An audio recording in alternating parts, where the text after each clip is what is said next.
Yes, that's right, we are back. And today I'm pretty excited because I'm here at the new Madron Skatepark.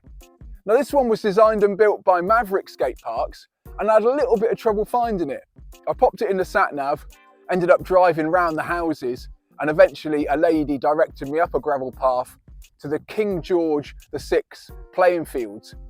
Once I got up there it was a case of just driving around the outside of the playing fields and I could see the skate park over yonder looking splendid. So in this video I plan to take a look around the skate park, talk through some of the features and then most importantly have a skate and report back on how she operates. Now one of the main things that attracted me to coming down today was the micro spine ramp you can see behind me. This one's about 70 centimeters tall, which is just over 2 foot. And I've been looking for a micro spine ramp for quite a while. I follow a guy called Jimmy Jam Simmy on the Instagram. I find watching him highly inspirational and he makes it look easy. But I've had a checkered history with spine ramps. I love trying to do it, I find it a great challenge, but the spine ramps don't always love me. Anyway, enough of my yakking, let's switch this camera around, have a walk around and see what's cooking. Okay, first up we've got the spine ramp.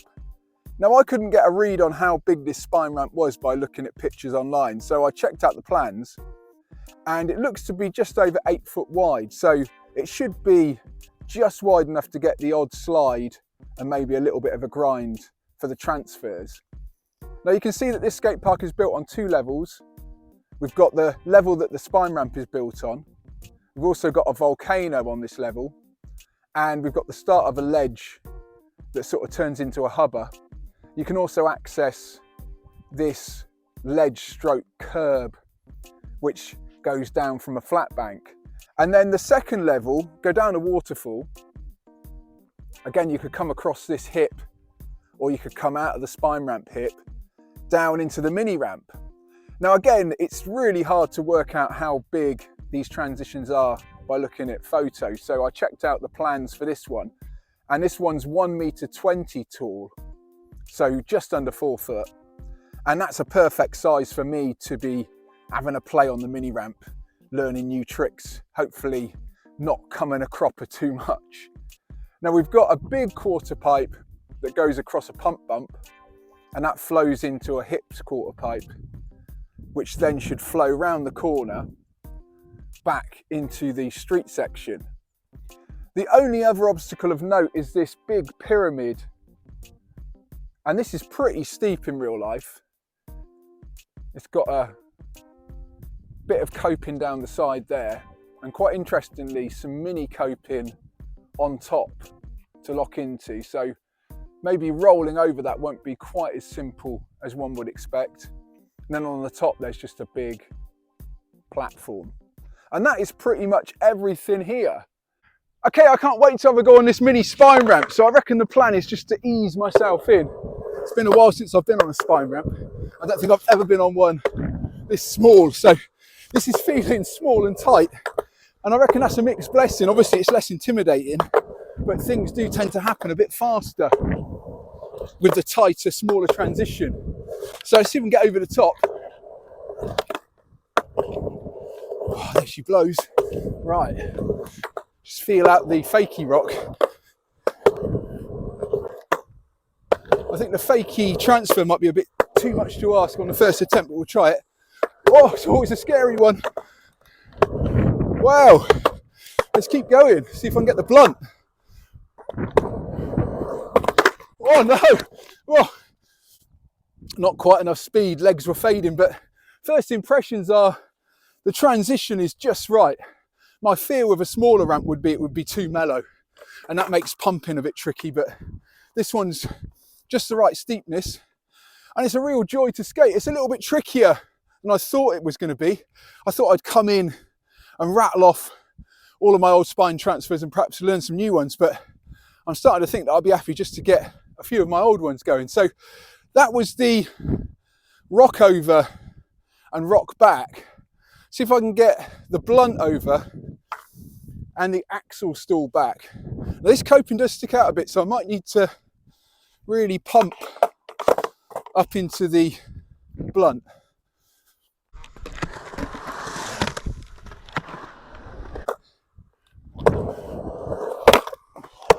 It's a bit more thrust required. Okay, Axel.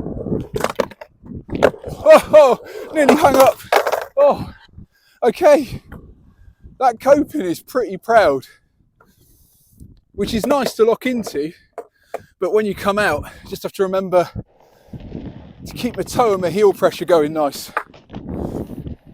Okay, just want to see if it's wide enough for a little board slide over. Whoa!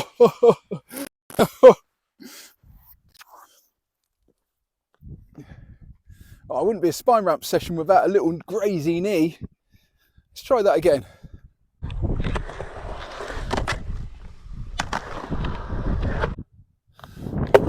I'm finding it's a bit of a game of opposites. It's probably a bit harder than doing this on a normal spine ramp, I reckon. Whoa! Crikey, just about got away with it. So there's minimal room, and I sort of felt like I came off the end there. I probably wasn't too close.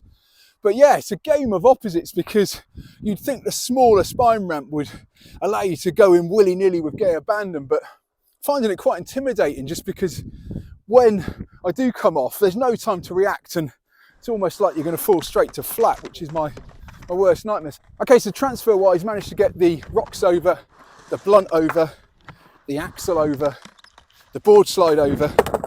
So for the full house, I might try and get the trucks to grind across.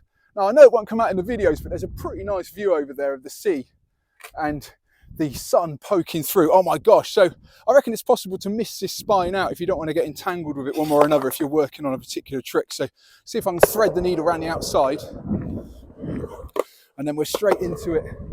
See if I can get enough speed just to grind across the top. Just.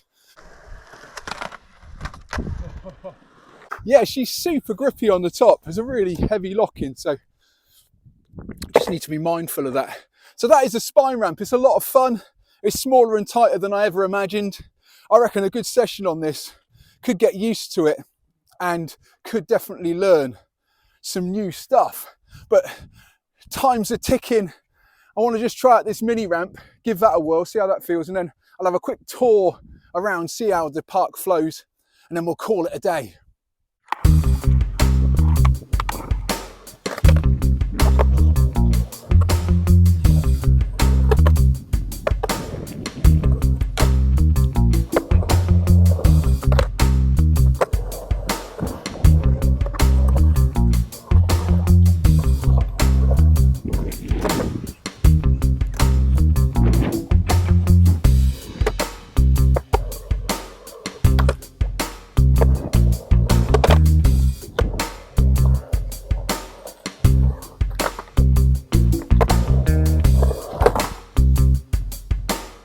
To finish up, I thought I'd come back for a session with my son JJ.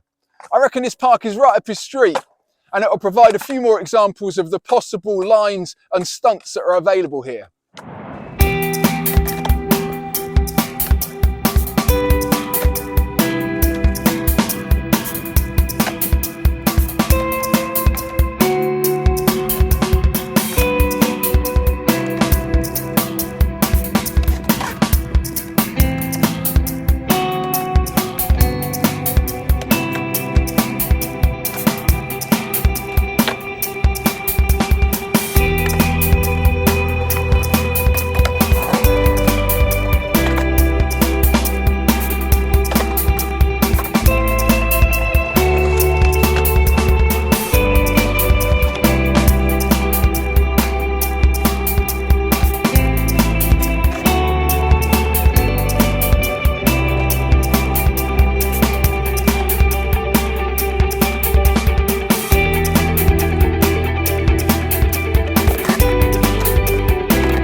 That's it for this video, and that was a lot of fun.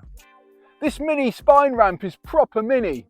I reckon it's perfect for the nippers. JJ learnt loads of new tricks on it, but for me it's 6'3" tall and a little bit clumsy. It just made everything a little bit more intimidating. When it went wrong, I just had microseconds to gather myself up before the inevitable happened.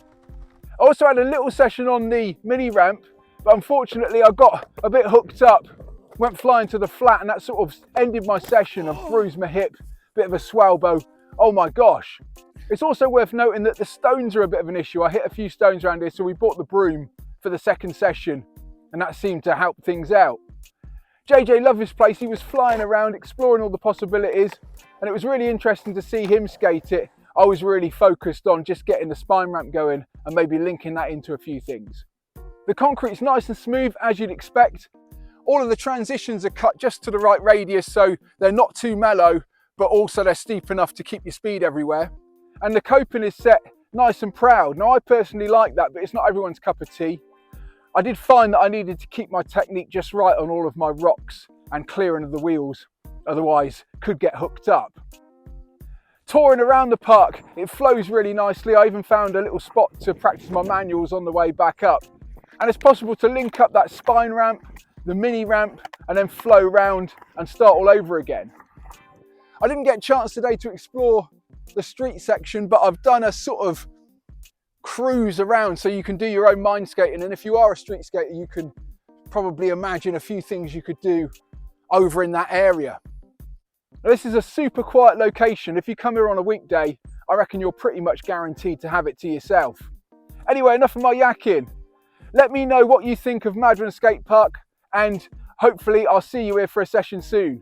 As ever, my name's been John Bishop, and I'm a middle-aged guy learning how to skate.